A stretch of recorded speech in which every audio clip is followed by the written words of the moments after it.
श्री शिवाय नमस्तुभ्यम। हर हर महादेव। नमस्कार प्रिय भक्तजनों, फिलहाल की कथा जो गुरुजी की जयपुर में चल रही है, परम पूज्य पंडित प्रदीप मिश्रा जी की ईसर गौरा शिव महापुराण की कथा 1 मई से शुरू हो गई है। यह 7 मई तक चलने वाली है। आज की कथा में गुरुजी ने बहुत ही सरल सा साधारण सा 3-4 उपाय बताए हैं। मैं आज इन्हीं उपायों के बारे में आपको बताऊंगी। आप इन उपायों को जरूर से कीजिएगा। किस तरह से आपको उपाय करना है, किस स्वरूप में करना है, किन लोगों के लिए करना है, तो ये संपूर्ण जानकारी देने वाली हूँ। अभी तक आपने मेरे चैनल को सब्सक्राइब नहीं किया तो प्लीज़ सब्सक्राइब जरूर से कर लीजिएगा। आइए बढ़ते हैं उपायों की ओर।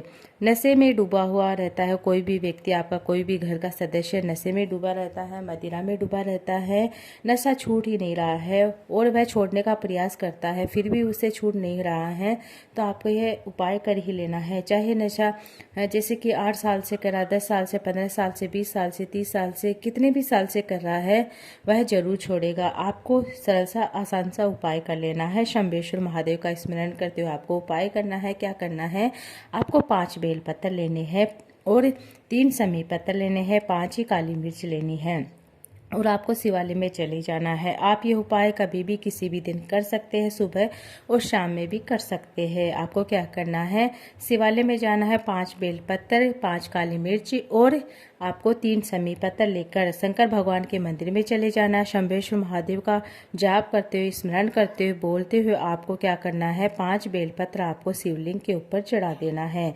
आपको यह ध्यान रखना है कि 5 बेलपत्र कहीं से भी टूटे हुए नहीं होने चाहिए, समी पत्र भी पूर्ण होना चाहिए और जो काली मिर्च लिए वह भी पूर्ण होनी चाहिए। इस तरह से आपको 5 बेलपत्र शंभेश्वर महादेव का स्मरण करते हुए चढ़ा देना है, शिवलिंग के ऊपर चढ़ा देना है। फिर आपको क्या करना है, जो 5 काली मिर्च लेकर गए हैं वह भी चढ़ा देना शंभेश्वर महादेव का स्मरण करते हुए, बोलते हुए। और आपको क्या करना है, 3 समी पत्र लेकर गए वह भी चढ़ा देना है, उस व्यक्ति का नाम और गोत्र बोलते हुए और साथ में शंभेश्वर महादेव का स्मरण करते हुए चढ़ा देना है।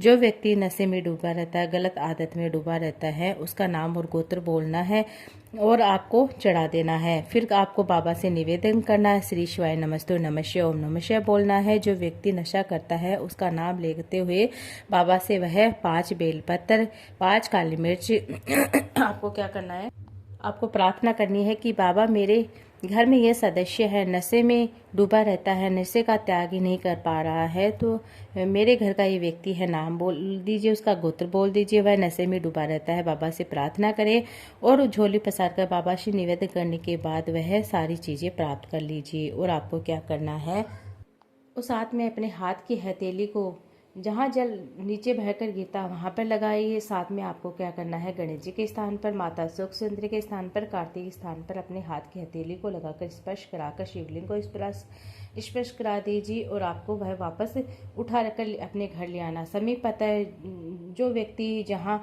सोता है, उठता बैठता है, उसके कक्ष में रख दीजिए 1 बेलपत्र और 1 काली मिर्च। उसको जो व्यक्ति नशे में डूबा रहता है, मदिरा करता है, उसको सुबह के समय 1 बेलपत्र, शाम के समय 1 काली मिर्च खिला दीजिए।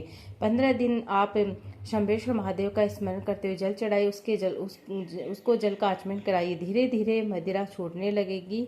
इस तरह से आप ये उपाय कर सकते हैं। अब शंभेश्वर महादेव का स्मरण करते हुए आपको पूर्ण विश्वास के साथ, शरीर में बहुत ज़्यादा कष्ट है, पीड़ा है, तो आपको यह उपाय करना है। आपको क्या करना है, बेलपत्र आपके वृक्ष के नीचे जाकर बैठकर, बेलपत्र वृक्ष के नीचे जाकर बैठकर शरीर के कष्ट के कारण, जैसे कि शरीर में कोई कष्ट हो रहा है, तो आपको यह करना है कि श्री शिवाय नमस्तु नमः शिवाय ओम नमः शिवाय का जाप कीजिए।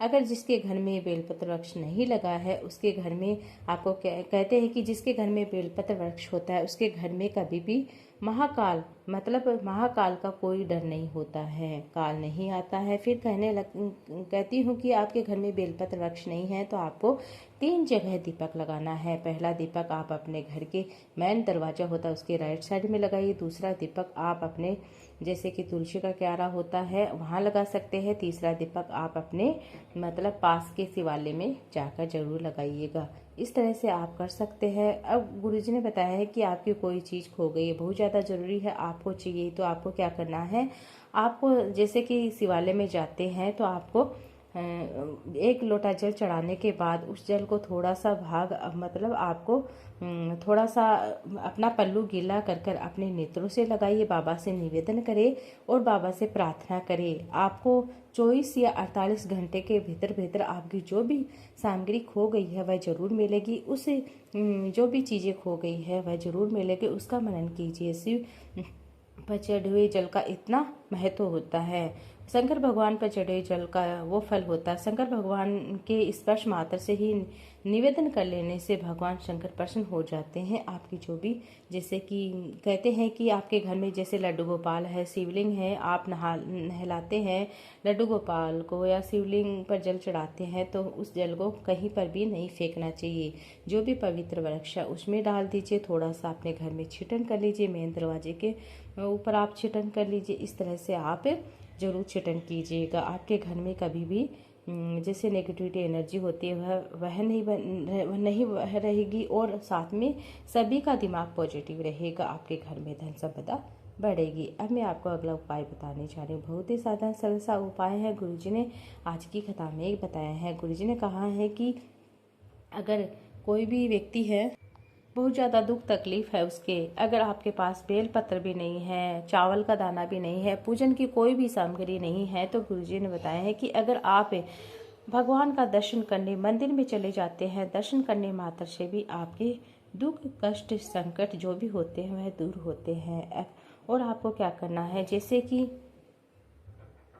आपके घर में बहुत ज़्यादा लड़ाई झगड़ा हो रहा था, वाद विवाद भाई भाई में नहीं बनती है, परिवार में किसी भी सदस्य के साथ या अड़ोसी पड़ोसी के साथ या परिवार में किसी भी रिलेटिव के साथ आपकी नहीं बनती है, लड़ाई झगड़ा हो रहा है आपस में, तो आप वाद विवाद हो रहा है, तो आपको 3 जगह चावल का दाना अर्पित करना है शिवलिंग के ऊपर। पहला चावल का दाना पूर्ण होना चाहिए, इस बात को आपको ध्यान रखना है। आपके पास में कोई शिवालय है तो वहाँ चले जाइए, आप अपने घर के शिवालय में भी कर सकते हैं। आपको क्या करना है, 1 चावल का दाना कार्तिक के स्थान पर अर्पित कीजिए, दूसरा चावल का दाना माता शोक सुंदर के स्थान पर अर्पित कीजिए, तीसरा चावल का दाना आपको गणेश जी के स्थान पर अर्पित करना है और भोले बाबा से निवेदन कीजिए। फिर जल चढ़ाइए, थोड़ा थोड़ा जल चढ़ाइए भाग तीनों जगह पर, फिर शिवलिंग पर जल चढ़ा दीजिए और बाबा से प्रार्थना करें। आपके घर में जो भी लड़ाई झगड़ा उसका नाम स्मरण करते हुए, गोत्र बोलते हुए, आपके ऐसा करने से आपके घर में कभी भी लड़ाई झगड़ा नहीं देखने को मिलेगा। इस तरह से आप ये छोटे छोटे उपाय कर सकते हैं। आज की कथा में गुरुजी ने